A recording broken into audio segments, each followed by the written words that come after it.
अपने DK sir official YouTube channel में। आपको बता दूं कि आज लूसेंट जीके के 100 ऐसे क्वेश्चन लेके आए हैं जो मोस्ट रिपीटेड क्वेश्चन है।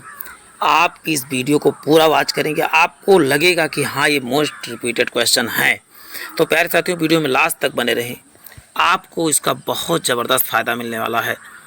प्यारे साथियों, आज के सेशन को प्रारंभ करते हैं। आज सेशन का पहला क्वेश्चन आपको, दिल्ली सल्तनत की दरबारी भाषा क्या थी? पहला है उर्दू, फारसी, हिंदी, अरबी। तो इसका उत्तर आपको बता दूं प्यारे साथियों क्या हो जाएगा। दिल्ली सल्तनत की दरबारी भाषा क्या थी? तो आप बताएंगे फारसी थी, यानी ऑप्शन बी करेक्ट हो जाएगा। अभी डिस्क्रिप्शन इसमें सभी क्वेश्चन आपको मिलने वाले हैं। ये आपको चेक करना है कि आपने यदि लूसेंट पढ़ा है तो आपने लूसेंट को कितना रिटेन किया है। इसलिए इसमें बहुत ज़्यादा डिस्क्रिप्शन नहीं होगा, आपको अब क्या सेल्फ चेक करना है। आपको आगरा नगर की स्थापना किसके द्वारा की गई थी? फिरोज शाह तुगलक, मोहम्मद बिन तुगलक, अलाउद्दीन खिलजी या सिकंदर लोदी। तो इसका उत्तर आप क्या बताएंगे प्यारे साथियों? इसका उत्तर हो जाएगा, आप बताएंगे सिकंदर लोदी ऑप्शन हो जाएगा, यानी कि ऑप्शन डी करेक्ट हो जाएगा। चलते ही नेक्स्ट क्वेश्चन देखते हैं प्यारे साथियों। किसके शासनकाल में सबसे अधिक मुगल आक्रमण हुए? बलबन के, फिरोज तुगलक के, मोहम्मद बिन तुगलक के, अलाउद्दीन खिलजी। किसके शासनकाल में सबसे अधिक मुगल आक्रमण? तो आप बताओगे अलाउद्दीन खिलजी, यानी कि क्या प्यारे साथियों, यहाँ खिलज लिखा है तो आप खिलजी समझे, यानी ऑप्शन डी करेक्ट हो जाएगा। चलते हैं, रजिया सुल्तान किसकी बेटी थी? बलबन की, ऐबक की, इल्तुतमिश की, नसीरुद्दीन की। तो इसका उत्तर बहुत फेमस है, इसको जानना भी चाहिए। रजिया सुल्तान पहली क्या थी? पहली महिला शासक थी। तो आप बताओगे इल्तुतमिश, यानी ऑप्शन सी करेक्ट हो जाएगा। लोदी वंश का अंतिम शासक कौन था? इब्राहिम लोदी था, बहलोल लोदी था, सिकंदर लोदी था, इनमें से कोई नहीं। तो इसका उत्तर प्यारे साथियों क्या हो जाएगा? लोदी वंश का अंतिम शासक कौन हो जाएगा? तो बताओ इब्राहिम लोदी था। चलते हैं, इसको जो है बाबर ने हटा दिया था। चलते हैं, अंग्रेज शासन का प्रभाव किस क्षेत्र में अधिक था? राजनीति में, धार्मिक, आर्थिक, मनोवैज्ञानिक, किस में सबसे अधिक था? तो आप प्यारे साथियों क्या बताएंगे? तो इसका उत्तर आप जानते हैं कि आर्थिक रूप से दोहन ज़्यादा कर रहे थे, इस प्रकार कह सकते हैं इनका आर्थिक रूप से ज़्यादा प्रभावशाली थे। तो इसका उत्तर सी करेक्ट हो जाएगा। भारत में प्रथम रेलवे लाइन किसने बिछाई थी? विलियम डडले ने, स्मिथ ने, डलहौजी ने या हेस्टिंग ने। तो आपको बता दूं, रेलवे लाइन सबसे पहले किसने बताई? तो आप बताओ रॉल्ट डलहौजी ने बिछाई थी, यानी ऑप्शन सी करेक्ट हो जाएगा। यदि जो क्वेश्चन आपको ना रहा हो तो आप स्क्रीनशॉट जरूर लिया करें प्यारे साथियों। चलते हैं, भारत में रेलवे लाइन का निर्माण किन नगरों के बीच हुआ पहले? हावड़ा से श्रीरामपुर में, मुंबई से थाणे में, मद्रास से गुंटूर या दिल्ली से आगरा में। तो इसका उत्तर आपको बता दूं, मुंबई से थाणे के बीच पहला रेलवे लाइन का विस्तार हुआ था। चलते हैं, नेक्स्ट क्वेश्चन देखते हैं। The economic history of India के लेखक कौन है? तो आर.सी. मजूमदार हैं, आर.जी. भंडारकर हैं, या रजनी पाम हैं, या रमेश चंद्र दत्त हैं। तो द इकोनॉमिक ऑफ इंडिया के हैं लेखक कौन है? तो आप बताओगे प्यारे साथियों रमेश चंद्र दत्त क्या हैं? The economic history of India की पुस्तक लेखक हैं। भारत में अंग्रेजों के समय प्रथम जनगणना किसके कार्यकाल में हुई थी? प्रथम जनगणना कह रहा है डफरिंग के, लेटन के, मेयो के, रिपन के। तो इसका उत्तर आपको बता दूं, मेयो के कार्यकाल में कब हुई थी? तो आप बताओगे 1972 में हुई थी, 1872 में हुई थी। लेकिन ये सिस्टमेटिक क्या कह रहे हैं, 10 वर्षों की जनगणना किसने शुरू की कि हाँ 10 वर्ष पे होगा? तो बताओ रिपन ने शुरू। तो इसका उत्तर क्या बताएंगे आप? मेयो ही होगा। चलते हैं, नेक्स्ट क्वेश्चन देखते हैं प्यारे साथियों। प्रकृति की सुरक्षा वाल्व किसे कहा जाता? भूकंप को, ओजोन गैस को, ज्वालामुखी को या नदियों को? पर प्रकृति का सुरक्षा वाल्व किसे कहा जाता? बताओगे ज्वालामुखी को प्रकृति का सुरक्षा वाल्व के नाम से जाना था, यानी ऑप्शन सी करेक्ट हो जाएगा। भूकंप का कारण क्या है? तो भूकंप का कारण क्या बताओगे? भू परिभ्रमण, टेक्टोनिज्म, भूघूर्णन या अनाच्छादन। तो इसका उत्तर आप बताएंगे क्या हो जाएगा? घूर्णन क्या हो जाएगा? भूकंप का कारण है भूघूर्णन, यानी ऑप्शन क्या हो जाएगा? सी करेक्ट हो जाएगा। चलते हैं, नेक्स्ट क्वेश्चन देखते हैं प्यारे साथियों। किस ज्वालामुखी में अक्सर उद्गार होती रहती है? जागृत में, प्रसुप्त में, मृत में या शांत में? किस में? तो इसका उत्तर हो जाएगा जागृत ज्वालामुखी में अक्सर जो है विस्तार होता रहता है। चलते हैं, नेक्स्ट क्वेश्चन देखते हैं प्यारे साथियों। विश्व का सबसे ऊंचा ज्वालामुखी पर्वत कोटोपैक्सी कहाँ पर है? जापान में, फिलीपींस में, हवाई द्वीप, इक्वाडोर। साथ साथ आप कमेंट बॉक्स में भी उत्तर करते रहें प्यारे साथियों। तो इसका उत्तर आप बताओगे इक्वाडोर होना, यानी option D correct. Next question, निम्नलिखित में से कौन सा विश्व का सबसे ऊंचा ज्वालामुखी है? तो बताएंगे माउंट पिनाटुबो है, किलीमंजारो है, कोटोपैक्सी है, माउंट ताल है। तो इसका उत्तर क्या हो जाएगा प्यारे साथियों? सबसे ऊंचा क्या हो जाएगा? तो आप बताओगे माउंट कोटोपैक्सी क्या है, सबसे ऊंची ज्वालामुखी है। चलते हैं नेक्स्ट क्वेश्चन देखते हैं। निम्नलिखित में से विश्व का सबसे बड़ी झील कौन सा? कैस्पियन सागर है, अरल है, सुपीरियर है या विक्टोरिया न्यांजा है? तो इसका उत्तर आप क्या बताएंगे? कैस्पियन सागर क्या है, विश्व की सबसे बड़ी झील है। चलते हैं नेक्स्ट क्वेश्चन देखते हैं। विश्व की सबसे बड़ी मीठे पानी की झील कौन सा? मीठे पानी की झील पूछा है तो झील क्या बताएंगे प्यारे साथियों? सुपीरियर झील क्या है? आप कैसे कहीं मीठा खाते तो कहते हैं सुपर्ब सुपर्ब, तो ऐसे याद कर सकते हैं प्यारे साथियों। नेक्स्ट क्वेश्चन देखते हैं। नेक्स्ट क्वेश्चन, विश्व का सबसे गहरा स्थल कौन सा? तो इसका उत्तर आप कमेंट बॉक्स में साथ साथ करते रहें। तो इसका उत्तर प्यारे साथियों क्या हो जाएगा? तो इसका उत्तर हो जाएगा मरीना ट्रेंच का। विश्व का सबसे या मैरिना ग्रत कह सकते हैं। विश्व का सबसे ऊंचा जलप्रपात कौन है? देखिए, जो विश्व प्रथम कहे वो समझ लो, जो परीक्षा में आने की ज़्यादा संभावना होती है तो उसको ज़्यादा ध्यान दें। विश्व का सबसे ऊंचा जलप्रपात कौन सा? तो आप बताओगे एंजल जलप्रपात है। चलते हैं नेक्स्ट क्वेश्चन देखते हैं। स्टेनली जलप्रपात किस नदी से संबंधित है? स्टेनली। तो इसका उत्तर बताते रहें आप, साथ साथ कमेंट बॉक्स करते रहें हम। तो इसका उत्तर क्या हो जाएगा? कांगो क्या हो जाएगा? विश्व स्टेनली जलप्रपात पे स्थित है। चलते हैं नेक्स्ट क्वेश्चन देखते हैं। यूरेनस की खोज किसने किया था? या अरुण के कह सकते हैं खोज किसने किया था? तो आप बताओगे किसने किया यूरेनस की खोज? तो इसका उत्तर हो जाएगा हर्सेल ने किया, यानी ऑप्शन क्या हो जाएगा? बी करेक्ट हो जाएगा। पृथ्वी का उपग्रह कौन सा? तो पृथ्वी का एकमात्र उपग्रह आप क्या बताओगे? चंद्रमा। तो पृथ्वी का एकमात्र उपग्रह क्या है? तो बताओ चंद्रमा है। चलते हैं। पृथ्वी से दिखने वाली चंद्रमा की सतह, उसकी कुल सतह का कितना प्रतिशत है? तो मात्र जो है 59% जो है चंद्रमा का भाग देते हैं, यानी ऑप्शन क्या हो जाएगा? बी करेक्ट हो जाएगा प्यारे साथियों। प्यारे साथियों, वीडियो में यदि आपने क्लिक किया तो पूरा देख के जाएं, क्योंकि यदि आप भटकते हैं और आपको बहुत बेहतरीन क्वेश्चन आपके लिए लाए जाते हैं। तो वीडियो को लाइक ज़रूर कर दिया करें, और लाइक करने के साथ साथ आप यदि सब्सक्राइब नहीं किए तो चैनल को सब्सक्राइब करने के साथ साथ बेल आइकन जरूर दबाया करें। इससे क्या होगा? आपको सही समय पर नोटिफिकेशन मिलेगा और आप इस वीडियो का लाभ उठा सकेंगे। तो चलते हैं प्यारे साथियों, नेक्स्ट क्वेश्चन देखते हैं। नेक्स्ट क्वेश्चन बहुत ज़बरदस्त आपके सामने आ रहा है। रेगिस्तान में बादल बरसते नहीं हैं, क्यों नहीं बरसते हैं प्यारे साथियों? पहला ऑप्शन है उच्च वायु वेग के कारण, निम्न ताप के कारण, या निम्न आर्द्रता के कारण, या अल्प वायु वेग के कारण। तो जितने लोग भी लाइव हैं वो कमेंट या चैट बॉक्स में ज़रूर आंसर देते रहें कि, और कैसे लिखना आपको 24 का ABC करके लिख सकते हैं। और किसी भी क्वेश्चन में कहीं पर भी डाउट हो तो ज़रूर कमेंट बॉक्स में आप बताएं कि ये क्वेश्चन बाद में इसको सुधार लिया जाएगा। निम्न आर्द्रता के कारण जो होता है रेगिस्तान में पानी की बरसात नहीं होती है। नेक्स्ट क्वेश्चन है, देश का सबसे अधिक द्वीपों का समूह मिलकर बना है, कौन सा देश सबसे अधिक? तो इसका उत्तर इंडोनेशिया सबसे अधिक द्वीप समूह से मिलकर बना हुआ देश है। चलते हैं। किस महाद्वीप में एटलस पर्वत है? तो आप बताएं एशिया की, ऑस्ट्रेलिया की, यूरोप की, अफ्रीका? तो इसका उत्तर क्या हो जाएगा? आप बताएंगे अफ्रीका क्या हो जाएगा? एटलस पर्वत किस में है? तो आप बताओगे अफ्रीका महाद्वीप में है। भारत और चीन के बीच सीमा रेखा कौन निर्धारित करता है? रेड क्लिफ है, मैकमोहन है, डूरंड या स्ट्रेफोर्ड है? तो इसका उत्तर आपको बता दूं मैकमोहन रेखा। जबकि भारत और पाकिस्तान के बीच कौन सी रेखा? तो बताओ रेड क्लिफ रेखा है। चलते हैं। डूरंड रेखा भारत और अफगानिस्तान के बीच है। भारत की किस खाद्य फसल का उत्पादन सबसे अधिक होता है? तो मक्का है कि गेहूँ है कि ज्वार है कि चावल है? तो इसका उत्तर आप क्या बताओगे प्यारे साथियों? चावल का उत्पादन भारत में सर्वाधिक होता है। चलते हैं नेक्स्ट क्वेश्चन देखते हैं। भारत में रेल डिब्बों का निर्माण कहाँ बनाए जाते हैं रेल डिब्बे? तो आप क्या बताओगे? इसमें कपूरथला तथा पेरम्बूर में क्या है? रेल डिब्बे बनाए जाते हैं। भारत में पहली बार जनगणना कब हुई थी? देखिए, पहली बार जनगणना की बात हो चुकी, तो आप बताओगे 1972 में। पहली बार 10 वर्षों वाली जनगणना कब हुई? तो आप बताओगे 81 में। तो इसका उत्तर हो जाएगा 72 में। और किसने? मेयो ने करवाया था। टेहरी जल विद्युत परियोजना किस राज्य में है? परिसर यहाँ की जगह परियोजना कर दें तो ज़्यादा ठीक रहेगा। तो इसका उत्तर उत्तराखंड में टेहरी जल विद्युत परियोजना, यहाँ परिसर की जगह परियोजना रहेगा तो करेक्ट हो जाएगा। चलते हैं। क्योटो प्रोटोकॉल किस वर्ष में अमल में लाया गया था? क्योटो प्रोटोकॉल, तो आप क्या बताओगे? सन 2005 में क्या होता? क्योटो प्रोटोकॉल आया था। रात्रि आकाश में चमकने वाले पिंडों को क्या कहा जाता है? तो रात्रि आकाश में चमकने वाले पिंडों को आकाशीय पिंड के नाम से जाना जाता है। वीडियो रोक के आप कमेंट बॉक्स में करते हैं, मैं वीडियो फास्ट क्वेश्चन करा रहा हूँ। किनमें 2 बार समुद्र पानी के लयबद्ध उतार चढ़ाव को कहा जाता है? लयबद्ध उतार चढ़ाव को क्या कहते हैं? तो आपने सुना होगा ज्वार और भाटा आता है, तो लयबद्ध उतार चढ़ाव होता है, उसे ज्वार कहा जाता है। चलते हैं। भारत में थाईलैंड हाईवे किस देश से गुजरता है? म्यांमार से, वियतनाम से, बांग्लादेश से? इनमें से कोई नहीं। तो इसका उत्तर आप क्या बताओगे? म्यांमार से गुजरता है थाईलैंड हाईवे। चलते हैं नेक्स्ट क्वेश्चन देखते हैं। कार्ल मार्क्स किस देश में है के थे? कार्ल मार्क्स आप बताएं कि जर्मनी से थे कार्ल मार्क्स। चलते हैं नेक्स्ट क्वेश्चन देखते हैं। भारत का सबसे पुराना यूरोपीय चर्च किस शहर में है? सूरत में, कोचीन में, पुणे में या कानपुर में?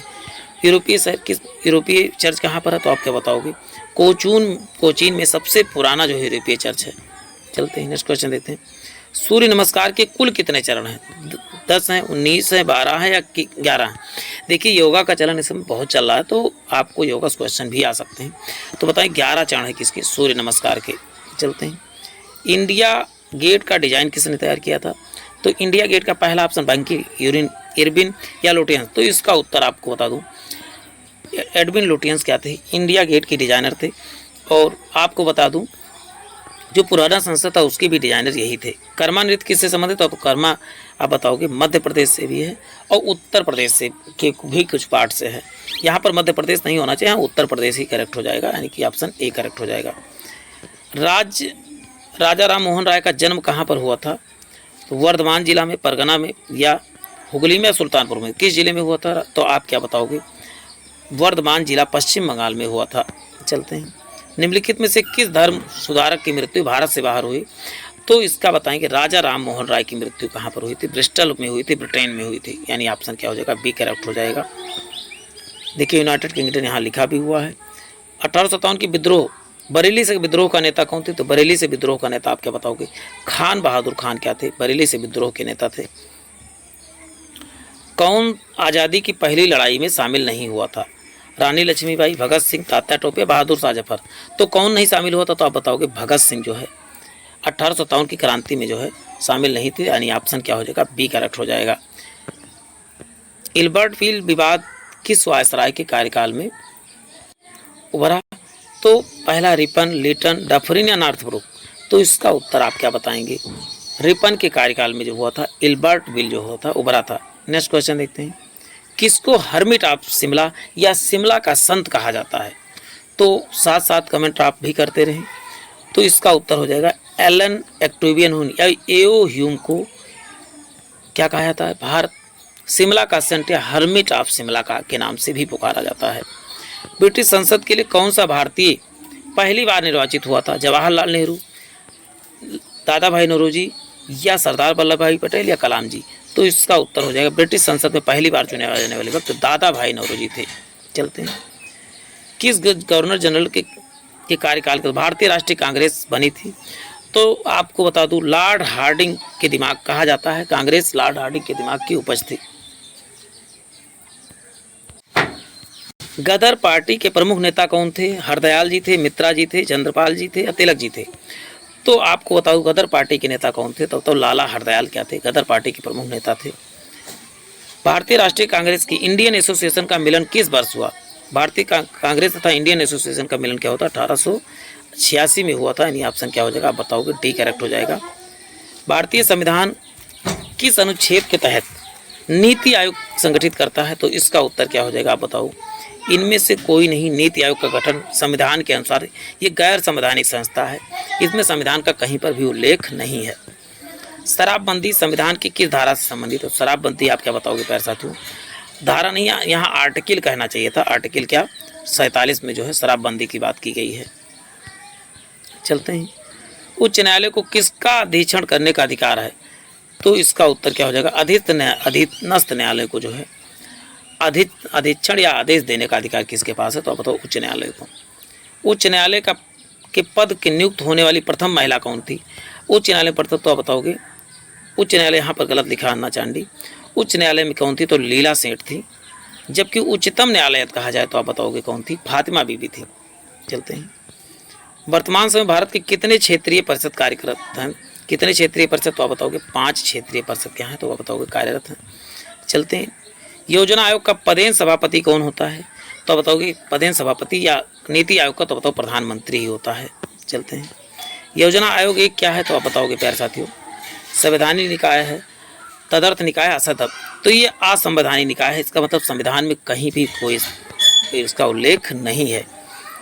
भारत में किस प्रकार का प्रशासनिक सेवाएं हैं? तो भारत में जो है इनमें से सभी आप जानते हैं अखिल भारतीय भी, केंद्रीय भी, प्रांतीय भी है। तो सभी जो है देखिए केंद्र में क्या करते हैं, यूपीएससी चलता है, राज्य में यूपीपीएससी चलता है, उत्तर प्रदेश कह सकते हैं, स्टेट पीएससी चलता है। वित्त आयोग का गठन किस वर्ष हुआ, तो बताओ वित्त आयोग गठन 5 वर्षों के लिए किया जाता है। राज्य वित्त आयोग एक क्या है, तो बताओ राज्य वित्त आयोग क्या है, आप बताओगे। एक संवैधानिक संस्था, इसका मतलब संविधान के किसी न किसी अनुच्छेद में इसका उल्लेख जरूर है। भारत की स्वतंत्रता के बाद प्रथम आम चुनाव किस वर्ष हुआ था, तो प्रथम आम चुनाव आपको बता दें 1952 ईस्वी में हुआ था। चलते हैं, पहली बार महिलाओं को मताधिकार कब प्राप्त हुआ था, पहली बार महिलाएं मत में कब दी थी, तो बताओगे 1926 में पहली बार महिलाओं को मताधिकार में शामिल किया गया था। प्रत्यक्ष लोकतंत्र का उदाहरण कौन सा है, तो आप बताओगे ग्राम पंचायत क्या है, प्रत्यक्ष लोकतंत्र का उदाहरण है, यहाँ पर जनता खुद चुनती है। राजस्थान में पंचायती राज व्यवस्था शुरुआत किस जिले में हुई थी, पहली बार तो आपको बता दूं पहली बार पंचायती राज कहाँ पर, नागौर जिला से ही स्टार्टिंग हुआ था इसका। बैंक दर परिवर्तन से प्रभावित होता है, क्या प्रभावित होता है बैंक दर से, तो आपको बताओ ब्याज दर की कम दर होती है। चलते हैं, मुंबई स्टॉक एक्सचेंज का शेयर मूल्य सूचकांक है, क्या कहते हैं, तो आपको बता दूं ये सभी देखिए, डोलेक्स भी, सेंसेक्स भी, और ये सब पीसीएनएक्स और निफ्टी और 50 ये सब जो है मुंबई स्टॉक से सभी से रिलेटेड हैं। कौन सा बैंक कृषि और ग्रामीण वित्त आवश्यकताओं को तक सीमित है, तो इसका उत्तर आप बताओगे नाबार्ड जो क्या है कृषि तथा वित्त आवश्यकताओं तक ही सीमित है। निम्नलिखित में से भारत किस भूतापीय ऊर्जा का स्रोत नहीं है, किस भूतापीय ऊर्जा का स्रोत नहीं, तो आप क्या बताओगे गंगा डेल्टा से संबंधित नहीं है, और सभी योजनाएं भूतापीय संबंधित हैं। स्टील अथॉरिटी अपने सेल की स्थापना कब हुई, तो आप बताओगे 1974। पहली महिला अध्यक्ष कौन हुई, तो सेल की आप बताओ सोमा मंडल हैं। चलते हैं, शर्करा बैक्टीरिया की अधिकतम संख्या कहाँ पर है, शुगर फैक्ट्रियों के यहाँ लिखना था, बैक्टीरियो लिख दिया गया है। शुगर फैक्ट्री यानी चीनी की फैक्ट्री सबसे अधिक कहाँ प्रेजेंट टाइम में, तो बताओ उत्तर प्रदेश में है। व्हाइट ऑफ द अर्थ किसे कहा जाता है, व्हाइट ऑफ द अर्थ किसे कहा जाता है, तो आप बताओगे प्यारे साथियों मेंटल को व्हाइट ऑफ द अर्थ कहा जाता है। ये पृथ्वी की आंतरिक परतें हैं, मध्य परत को मेंटल कहा जाता है। महासागरीय सतह का निर्माण किस प्रकार के चट्टानों से हुआ है, तो इसका उत्तर है बेसाल्ट चट्टानों से हुआ है। चलते हैं नेक्स्ट क्वेश्चन देखते हैं। ग्रह क्या है, तो एक अप्रकाशमान पिंड जो टिमटिमाते हैं, ऐसे प्रकाशमान पिंड जो टिमटिमाते हैं, ऐसे अप्रकाशमान जो टिमटिमाते नहीं हैं, ऐसे प्रकाशमान जो टिमटिमाते नहीं, तो इसका उत्तर क्या हो जाएगा ऐसे प्रकाशमान पिंड जो है टिमटिमाते नहीं, अप्रकाशमान है और टिमटिमाते भी नहीं है, तो इसका उत्तर सी करेक्ट हो जाएगा। महाद्वीप और महासागर किस श्रेणी के उच्चावच हैं, तो महाद्वीप तथा ये बताओ प्रथम श्रेणी के उच्चावच हैं, और पर्वत पठार ये क्या है द्वितीय श्रेणी के उच्चावच हैं, ये आपको याद रखना है, महाद्वीप तथा महासागर। संचार उपग्रह की वायुमंडलीय स्थित है, संचार उपग्रह कहाँ पर, तो आप बताओगे आयन मंडल में संचार, या जो फोन वगैरह बात करते हो इसके उपग्रह कहाँ पर, तो बताओ आयन मंडल में, आयनोस्फीयर में। पृथ्वी के किस सतह से सबसे दूर वातावरणीय परत को क्या कहा जाता है, तो इसका उत्तर क्या कहते हैं वायुमंडल को कहा, नहीं बहिर्मंडल होना चाहिए, यहाँ वही लिखा है बहिर्मंडल होना चाहिए था। हिंद महासागर और लाल सागर में कौन सी जल संधि जोड़ती है, तो आप क्या बताओगे बाब अल मंदेर जल संधि जो हिंद महासागर को लाल महासागर से जोड़ती है। भारत में दास प्रथा अवैध कब घोषित किया गया, तो इसका उत्तर आप क्या बताओगे 1841 में दास प्रथा। थोड़ा सा फास्ट तो क्योंकि क्लास आज थोड़ा कम समय मेरे पास, कहीं जाना है, कुछ काम है, इसलिए फिर फास्ट क्लास से ले रहा हूँ। वहाबी आंदोलन का मुख्य केंद्र कौन था, पटना था, उज्जैन था, रांची था, सूरत था। वहाबी आंदोलन का आप बताओ मुख्य कौन था, तो आप बताओगे पटना था, यानी उत्तर क्या हो जाएगा पैसा, तो आप बताओगे उत्तर ए करेक्ट हो जाएगा, वहाबी आंदोलन का केंद्र। ग्रेट बैरियर रीफ की लंबाई या चौड़ाई कितनी है, तो इसका उत्तर आप क्या बताओगे 1900 किलोमीटर लंबाई और चौड़ाई कितना है 160 किलोमीटर है। सुएज नहर के उत्तरी प्रवेश द्वार में कौन सा बंदरगाह है, तो सुएज नहर आप क्या बताओगे पोर्ट सईद बंदरगाह है, उत्तरी प्रवेश द्वार कह सकते हैं इसको। गंगा का डेल्टा किस प्रकार का, तो बताओ चापाकार का बंदरगाह है। चलते हैं नेक्स्ट क्वेश्चन देखते हैं, इसको थोड़ा सा ऑनलाइन फॉर्म में देखेंगे। किस क्षेत्र के चारागाह बेल्ट कहा जाता है, किस क्षेत्र के चारागाह को बेल्ट, दक्षिण अफ्रीका के चारागाह को क्या कहा जाता है बेल्ट कहा जाता है।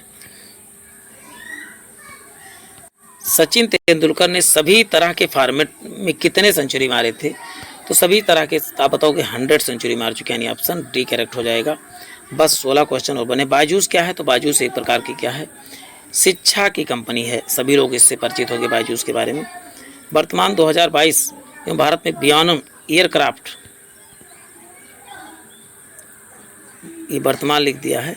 एयरक्राफ्ट विमान वाहक कितने हैं तो बताओ, एक है। इसमें 2022 की जगह 2023 में भी अभी एक ही है। किस देश की वायुसेना सबसे मजबूत है तो इसका उत्तर आप क्या बताओगे प्यारे साथियों? अमेरिका की वायुसेना क्या है, सबसे मजबूत है। चलते हैं नेक्स्ट क्वेश्चन देते हैं। किस देश में सबसे अधिक बंदरगाह है तो आप क्या बताओगे? चीन में क्या है? चीन की सीमा भी तो बहुत लंबी है, इसीलिए चीन। किस देश में सबसे अधिक झीलें हैं? देखो झीलें किस देश में है तो आप क्या बताओगे प्यारे साथियों? सबसे अधिक झील क्या है तो बताओ, कनाडा में है। चलते हैं। निम्नलिखित में से किस देश में पंपास घास के मैदान पाए जाते हैं? पंपास आप क्या बताओगे प्यारे साथियों? अर्जेंटीना में है पंपास घास के मैदान पाए जाते हैं। चलते हैं। कृष्ण छिद्र के सिद्धांत को किसने प्रतिपादित किया था? तो कृष्ण छिद्र के सिद्धांत को आप क्या बताओगे? यश चंद्रशेखर ने जो है प्रतिपादित किया था। गुरुत्वाकर्षण के नियम के आविष्कारक कौन है तो बताओगे? न्यूटन ने क्या दिया था? गुरुत्वाकर्षण के नियम दिया था। चलते हैं नेक्स्ट क्वेश्चन देखते हैं। कौन सा कंप्यूटर का मुख्य कार्य नहीं है? तो टेक्स्ट को स्कैन करना कंप्यूटर का मुख्य कार्य नहीं है, ये प्रिंटर का कार्य है। तंबाकू निरोध दिवस या विरोध दिवस कब मनाया जाता है तो बताओगे? 31 मई को तंबाकू निरोध दिवस मनाया जाता है। चलते हैं नेक्स्ट क्वेश्चन। ये बायोग्राफी ऑफ कैंसर नामक पुस्तक किसने लिखा था? तो इसका उत्तर क्या हो जाएगा? सिद्धार्थ मुखर्जी ने बायोग्राफी पुस्तक लिखी थी। Next question. आरबीआई का फुल फॉर्म क्या होता है? तो रिजर्व बैंक ऑफ इंडिया, यानी ऑप्शन ए करेक्ट हो जाएगा। चलते हैं। सीआईडी का फुल फॉर्म क्या होता है? तो सीआईडी का प्यारे साथियों क्या हो जाएगा? क्रिमिनल इन्वेस्टिगेशन डिपार्टमेंट, यानी ऑप्शन सी करेक्ट हो जाएगा। एक नॉटिकल मील किसके बराबर होता है तो बताओगे? 1.85 किलोमीटर के बराबर होता है। इस देश में किस देश की 3 राजधानी है तो आप बताओगे? दक्षिण अफ्रीका की राजधानी। 3 राजधानियां हैं और इसका एक आपको बताना रहेगा कि तीनों राजधानियों को आपको नाम कमेंट बॉक्स में बताना रहेगा। तो प्यारे साथियों आज के लिए इतना ही, फिर मिलते हैं एक नए सेशन में। जय हिंद, जय भारत।